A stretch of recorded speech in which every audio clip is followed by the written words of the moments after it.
is my next client. Rita, you here? Come on in, Rita. What have you been doing all day? Nothing. Nothing? Raking leaves. Raking leaves? Look, you're filing your nails. Doing the driveway. Oh my God. Stuff like that. All right, let's get you going. Let's make it into a pretty late weekend. Oh, I know I can. My name is Rita Petite. Rain. Rita? What would Madam like me to do today? Usually every Saturday I come here because I'm a maid. I come and I dress up like this, and in heels I vacuum and dust 2 floors, or sometimes more than 2 floors, plus other jobs too. Okay, I'm Barbara Wire.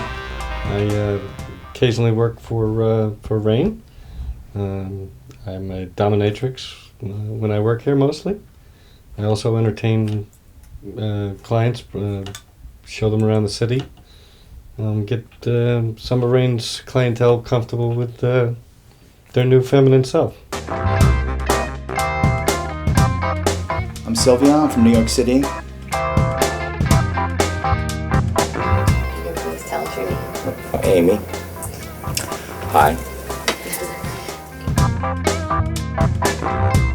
Just introduce yourself to us, your name, Nicole. where you're from, Staten Island. okay, and what do you do for a living? Construction.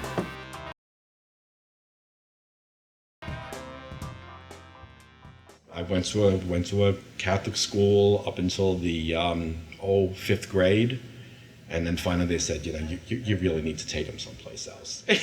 It's like way too disruptive. It was a small beach town, and there was just like all sorts of summer businesses, and there were bungalows to the left of us and to the right of us. I'd say that we were probably a 4 square block neighborhood.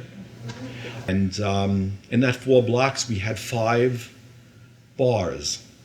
And you could always find your parents because they were always in one of those bars. And if they weren't there, there was always everybody else's family there that was drunk or getting drunk. That was the way we were brought up.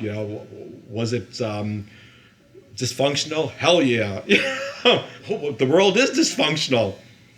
But it was very loving. It was very caring. Unfortunately, to be gay and to be a feminine and to be a little sissy boy and pretty, it's like it was not the right thing to, because they'd have people drunk at the bar and say, what the hell is the matter with him? He looks like a little faggot. He looks more like a girl than a boy. My father would get off of work. He was a bartender. My mother was a bartender. My father would get off of work at one bar and go to the other bar to meet my mom. He was a hardworking man. She was a hard worker. We didn't come from much at all. I quit school when I was 15. I talked my dad into sending me to a trade school. I wanted to go to hairdressing school, but he said, absolutely not. There are too many funny people in hairdressing. So I said, okay, I'll do barbering then. It's close enough. And he says, all right, barber school I'll send you to. So he sent me to Atlas Barber School on 42nd Street and 9th Avenue. Oh my God, what a thing to do to a little gay boy at 15. It's a 6-month course, took me a year and a half to finish. There was always a dozen men on the corners that wanted to say, hi, how are you? And I was all too willing to say, I'm fantastic, try me. We used to, there were 2 friends in my neighborhood that used to dress up with me. We were probably 15. We would go out on the highway and we would walk up and down the highway with scarves because we didn't have wigs, so we'd put a scarf on, turn it like that, and a big bulky sweater or a coat, depending on how cold it was, and we'd just like wiggle up there, with a little lipstick on and stuff, and the guys would stop and beep, like, come on, you want to ride? And then we would run, never thinking that suppose the guys came back to the neighborhood, or suppose the guys walked over to us, or suppose one of these guys in a car stopped and like pulled us in or something. It's like the danger of the whole thing, especially way back then. I think that when I made my real decision, I was 16, sweet 16 party. It's like, I think probably if I would have came out 4 years earlier, I don't think I would have survived.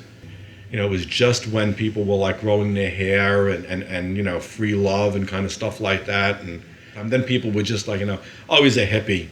We pretty much disliked each other almost to the point of hating each other, my father and I. until, he finally found out that I was gay, which was wonderful because it made us finally talk to each other about the real deal. Look, you're what you are and I'm what I am. And I am every bit of you. I am as stubborn, obnoxious, strong-willed, and I will get exactly what I want, the way I want it, just like you. You gave that to me. It's like, accept it or don't accept it. That's your problem, not mine. What's that? Pretty. Beard line. Imperfections in the skin tone. Ever since I was a little boy, part of me was a girl. And in fact, it's my family that gave me the name Rita. Because they said, Rita's a sissy, little Rita sissy boy. But at the time, I thought it was fun. I thought it was great because I was a little boy and had a high voice, and I'd rather play with Barbie. And I was deathly afraid of baseballs and footballs. I had 2 sisters and a mother, so I remember taking their stuff. So it started very young, and it was mostly, initially it was stockings. Don't know what the fascination was. Never went to see a psychiatrist to find out where that came from. Don't care. I enjoy it, so I do it. I mean, I've dressed before since I'm a little child. I wore my mother's stuff and all that. But the first wife liked me to dress up, and she liked things like that. And role play. And I took to it, and I don't do it often. I have very busy schedules, and when I do it, it's just makes me feel different. And I don't say I feel like a woman. I don't. I don't say I don't know what I say, but it's just different. It's therapeutic, actually, for me. Yeah, no, this one,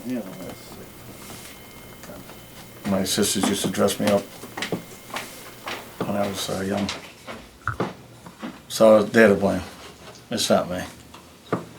I've always been a woman who arranges things. It's my duty to assist the Lord above. I've always been a woman who arranges things like luncheon parties, dinner dates, and love. This is something that I've been doing since I was pretty young, ever since about adolescence. And I'd have to say since about 12 or 13 years old. And basically I found that it was something that aroused me.